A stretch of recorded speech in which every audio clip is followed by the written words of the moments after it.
10টি বছর পেরিয়ে গেলেও এখনও রহস্য সাংবাদিক সাগর রুনিকে কে বা কারা খুন করেছে।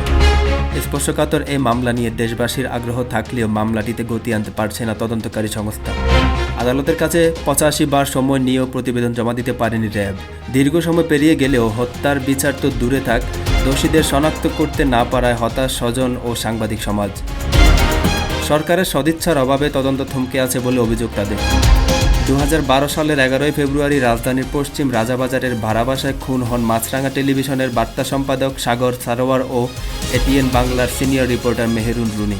10 বছর পেরিয়ে গেলেও এখনও এই হত্যাকাণ্ডের কুল কিনারা হয়নি। যদিও হত্যাকাণ্ডের 48 ঘন্টার মধ্যে খুনিদের গ্রেপ্তারের কথা জানান তখনকার স্বরাষ্ট্রমন্ত্রী সাহারা খাতুন। 48 ঘন্টার মধ্যে আমরা যাতে দেখতে পাই এই ঘটনার কারা হত্যা, কে এই ঘটনা ঘটালো। শুরুতে মামলাটি তদন্ত করেন শেরেবাংলা নগর থানার এসআই জহুরুল ইসলাম। তার কাছ থেকে তদন্তের দায়িত্ব যায় গোয়েন্দা পুলিশের পরিদর্শক রবিউল আলমের কাছে। 62 দিন পর ডিবি আদালতের কাছে ব্যর্থতা স্বীকার করলে 2012 সালের এপ্রিলে তদন্তের দায়িত্ব আসে র্যাবের কাঁধে। 2015 সালের 2 ফেব্রুয়ারি দাখিল করা প্রতিবেদনে তদন্ত কর্মকর্তা আদালতকে জানান, যুক্তরাষ্ট্র করা পরীক্ষা থেকে পাওয়া ডিএনএ রিপোর্টে 2 জন পুরুষের পূর্ণাঙ্গ প্রোফাইল পাওয়া গেছে। এরপর আদালতের কাছে তদন্ত প্রতিবেদন জমা দেওয়ার জন্য একের পর এক সময় চেয়ে আসছে র্যাব।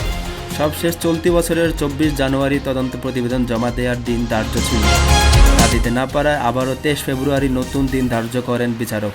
যদিও তদন্তে ঘাটতি নেই বলে দাবি র্যাবের। আমরা আমাদের প্রচেষ্টার অংশ হিসেবে দেশের গণ্ডিকে অতিক্রম করে বিভিন্ন উন্নত দেশের সহায়তা নিয়েছি।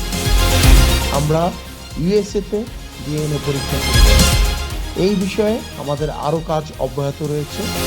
আমরা আমাদের চেষ্টা বা প্রচেষ্টার কোনো ঘাটতি রাখছি না এবং বিজ্ঞ আদালতে অগ্রগতির বিষয়ে বিভিন্ন সময় আমরা অবহিত করেছি।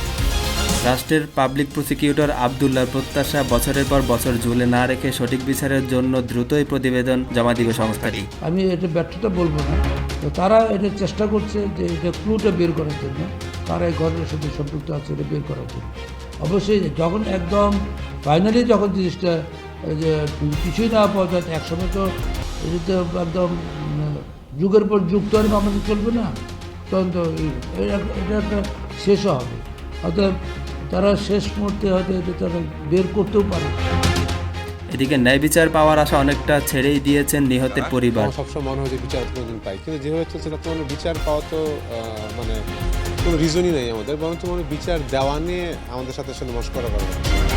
হতাশ হয়ে পড়া মামলার বাদীর আক্ষেপ, জীবন দশায় দেখে যেতে পারবেন কিনা তার প্রিয়জনের খুনি কারা।